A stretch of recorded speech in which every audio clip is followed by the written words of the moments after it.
जय जगन्नाथ जय श्रीराम स्वागत करुच्ची आज गोटे नुआ वीडियो को। तो आज वीडियोटा केवल मो ना को लेकिन तैयारी करुच्ची कि मो ना कहीं कलरमैन मु करिली एमतीका गोटे ना कहीं बाछिली। तो ए ना ही ए वीडियोटा हूँ सोशल हूँ मिस्टर कलरमैन आउ मु ट्राभेलर आर्टिस्ट ये दुईटा ना को लेकिन आज मु आपण मान पाखरे से कहीं एमती ना रखिली से विषय में मुझे आपण मानक पूरा कहबी। तो फास्ट मु कहूँ कि कलरमैन ए नाटा केमिति आसला कहीं आसला। तो जिते मु +2 पढ़ुली तो मैट्रिक परीक्षा दे साइला पर गोटे लंबा टाइम गैप रहा मो पाई से टाइमटा कोरोना हो गला। कोरोना रे बहुत लंबा टाइम धरिकी स्कूल कॉलेज सब छुट्टी रहा।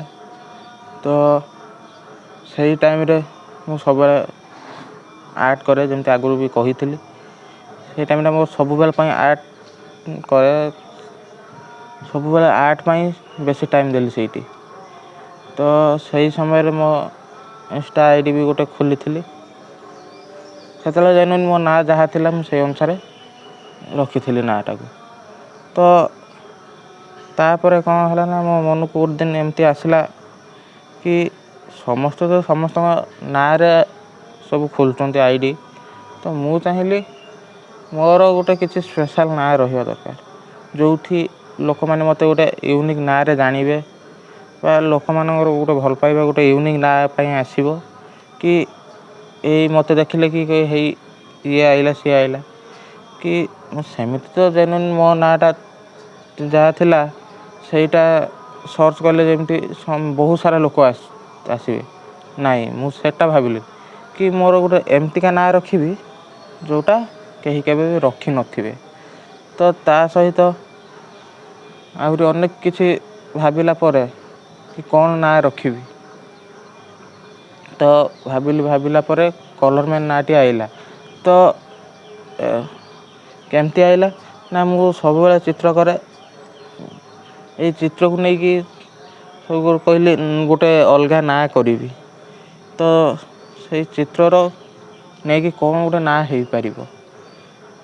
तो भाविला पर मु देखिली कि मु तो समस्त को रंगरे कलर करि पारुछि समस्त चित्र को कलर करके तैयारी करि पारुछि कलर रे। तो समस्त मन को रंगीन करि पारुछि। तो कहीं मो ना कलरमैन हेनी कहीं मो ना रंगर मनीषटे हेनी। तो सैया भाविकी मु तैयारी कली मो ना मिस्टर कलरमैन। तो यहीटा एमतीका थिला कि मु जेहेतु समस्त को रंगीन करि पारुछि समस्त फेस को समस्त मन को मु रंगीन करि पारुछि। तो सही उद्देश्य रे मो नाटी को मु तैयारी कली कि कलरमैन। तो सही नाटा जो तैयारी कली तो सहीठू आरंभ रू सांग साथी मैंने बहुत भल पाइबा देले कि यही कलरमैन आइला। कॉलेज तापर जो खोलिला गली जेनुइन जहाँ थिला किछि नाई समस्त सारे मिसिली। देन तापर मझुर पुणी सेमती किसी दिन छुट्टी है +2 टाइम रे पुणी मझिरे। तो से समय जो आसिली नाटा को मो इंस्टा आईडी रे यूज कली प्रथम। तो जो यूज कली तापर जो मु कॉलेज गली तो पिला मान भल पाइबा बहुत सारा मिलला कि ता प्रोफेशन को लेकिन से गोटे यूनिक ना तैयारी करि पारछि। तो सेठी मते बहुत सारा भल पाइबा भी मिलला आउ सेबे ठारू आज जाए धीरे धीरे लोक मान भल पाइबा बढ़ी चली। से खाली कॉलेज रो पिला माने भल पाउतले एबे कॉलेज बाहर एमती बहुत सारा भल पाइबा मिलुची जहाँ सेटा तो थिला।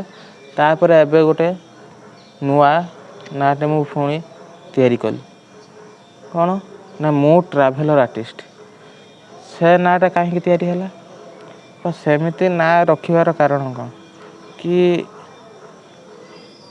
ମୁଁ ଯେତେବେଳେ ବି ଯୁଆଡ଼େ ଯାଏ କିଛି ନା କିଛି ଗୋଟେ ସବୁବେଳେ ମନରେ ଚାଲିଥାଏ କ'ଣ ଏଠୁ ମିଳିବ ଶିଖିବା ପାଇଁ। ତ ଏଠି ସେ ଜାଗାରେ କ'ଣ ଗୋଟେ ଏମିତି ଜିନିଷ ଅଛି ଯେଉଁଟା ମୋତେ କିଛି ଶିଖିବା ପାଇଁ ଦେବ। ତ ସେଇଭଳିଆ ପରିବେଶକୁ ନେଇକି ମୁଁ ଯେ ବୁଲାବୁଲି କରେ ସବୁବେଳେ ମୋତେ ବୁଲିବା ପାଇଁ ବେଶୀ ଭଲ ଲାଗେ। ତ ସେଇଥିପାଇଁ ମୁଁ ଭାବିଲି କି ମୋ ନାଁଟା ମୁଁ ଟ୍ରାଭେଲର୍ ଆର୍ଟିଷ୍ଟ ରଖିବି। ତ ଯେଉଁ ଜାଗାରେ ମୋତେ କିଛି ଶିଖିବା ପାଇଁ ମିଳିବ ଯେତେବେଳେ ଯେଉଁ ଜାଗାକୁ ଯାଉଥିବି ବୁଲିବା ପାଇଁ ତ ମୋ ପାଇଁ କିଛି ଗୋଟେ ସବୁବେଳେ ଶିଖିବାର ଜିନିଷ ମିଳିବ। ଯେଉଁଟା ମୁଁ ଶିଖିବି ତ ସେଇଟା ଏଇ ନାଁରେ ମୁଁ ଆପଣମାନଙ୍କୁ ଶିଖେଇବି। ସେଇ ଉଦ୍ଦେଶ୍ୟରେ ଏ ନାଁଟା ତିଆରି ହେଲା କି ମୁଁ ଟ୍ରାଭେଲର୍ ଆର୍ଟିଷ୍ଟ ନାଁରେ କି ମୁଁ ଯେତେବେଳେ ଟ୍ରାଭେଲ୍ କରୁଛି ବା ବୁଲୁଛି ଯାହା ଶିଖିଲି ଗୋଟେ ମଣିଷ ହିସାବରେ ଗୋଟେ ଆର୍ଟିଷ୍ଟ ହିସାବରେ ଗୋଟେ ପେଣ୍ଟର ହିସାବରେ ତ ଯେଉଁ ଗୋଟେ ଜୀବନର ଶିକ୍ଷା ମିଳିଲା ସେହି ଶିକ୍ଷାଟାକୁ ମୁଁ ଏବେ ଆପଣମାନଙ୍କ ଆଗରେ ଉପସ୍ଥାପନ କଲି। ତ ମୁଁ ହେଇଗଲି ସେ ଜାଗାରେ ଟ୍ରାଭେଲର୍ ଆର୍ଟିଷ୍ଟ। ତ ବୁଲୁ ବୁଲୁ ଏଟା ଶିଖିଥିଲି। ବୁଲୁ ବୁଲୁ ଯେଉଁ ଜିନିଷଟା ମୁଁ ଶିଖିଲି ସେଇଟା ମୁଁ ଟ୍ରାଭେଲ୍ ମାଧ୍ୟମରେ ଜାଣିଲି। ତ ସେଇଥିପାଇଁ ଏ ନାଁଟା ମୁଁ ଏମିତି ରଖିଲି କି ମୁଁ ଟ୍ରାଭେଲର୍ ଆର୍ଟିଷ୍ଟ। ଏଇ ଦୁଇଟା ନାଁରେ ଏବେ ଲୋକମାନେ ମୋତେ ବହୁତ ସାରା ଭଲ ପାଇବା ଦେଉଛନ୍ତି।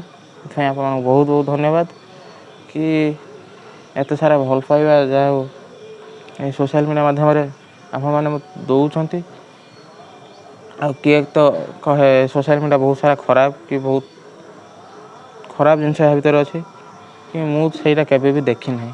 କାହିଁକିନା ମୁଁ କେବେ ସେଇଟା ଖରାପ ଉଦ୍ଦେଶ୍ୟରେ ବ୍ୟବହାର କରେନି।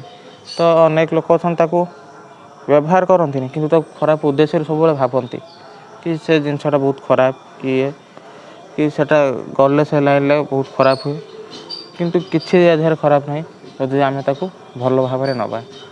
ତ ଏଇ ସୋସିଆଲ୍ ମିଡ଼ିଆ ମାଧ୍ୟମରେ ଯେଉଁ ଭଲ ପାଇବା ମିଳୁଛି ନା ମୁଁ କହିବି ଏଟା କେବେ ବି ଖରାପ ନୁହଁ।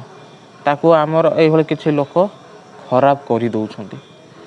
କାହିଁକିନା ସେମାନଙ୍କ ଉଦ୍ଦେଶ୍ୟ କିଛି ଖରାପ ଥାଏ ତ ସେମାନେ କିଛି ଭଲ କରିପାରନ୍ତିନି। ଆଉ ଯେଉଁମାନେ ଭଲ କରୁଛନ୍ତି ସେମାନଙ୍କୁ କେବେ ବି ସହିପାରନ୍ତିନି। ତ ସେଇ ନ ସହିପାରିବା ଦ୍ୱାରା ଗୋଟେ ଖରାପ ମନୋଭାବ ଆସେ। ଆଉ ସେଇ ଖରାପ ମନୋଭାବ ଆସିବା ଦ୍ୱାରା ୟାକୁ ଖରାପ କରିଦିଅନ୍ତି। ତ ସେଇଥିପାଇଁ କେତେକ ଲୋକଙ୍କ ମନରେ ବି ଧାରଣା ହେଇଯାଇଛି କି ଏ ଜିନିଷ ଖରାପ। କିନ୍ତୁ ଏ ଜିନିଷ କିଛି ବି ଖରାପ ନୁହେଁ, ବହୁତ ଭଲ ଅଛି। ମୁଁ ବି ଏଇଠି ବହୁତ ଭଲ ପାଇବା ପାଇଛି। ତ ଏବେ ଆପଣମାନେ ଜାଣିପାରୁଥିବେ କି ପ୍ରକୃତରେ ସୋସିଆଲ୍ ମିଡ଼ିଆ ଭଲ କି ଖରାପ। ଯେଉଁମାନେ ପ୍ରକୃତରେ ୟାକୁ ଭଲ ଉଦ୍ଦେଶ୍ୟରେ ବ୍ୟବହାର କରୁଥିବେ ବା କିଛି ମନ୍ଦ ଉଦ୍ଦେଶ୍ୟ ନଥିବ, ଭଲ ନ ହଉ କିନ୍ତୁ ମନ୍ଦ ଉଦ୍ଦେଶ୍ୟ ନଥିବ ତ ସେମାନେ ନିଶ୍ଚିତ ଜାଣିଥିବେ କି ଏଟା ପ୍ରକୃତରେ କାହା ପାଇଁ କେମିତିକା। ତ ରହିଲି, ଜୟ ଜଗନ୍ନାଥ।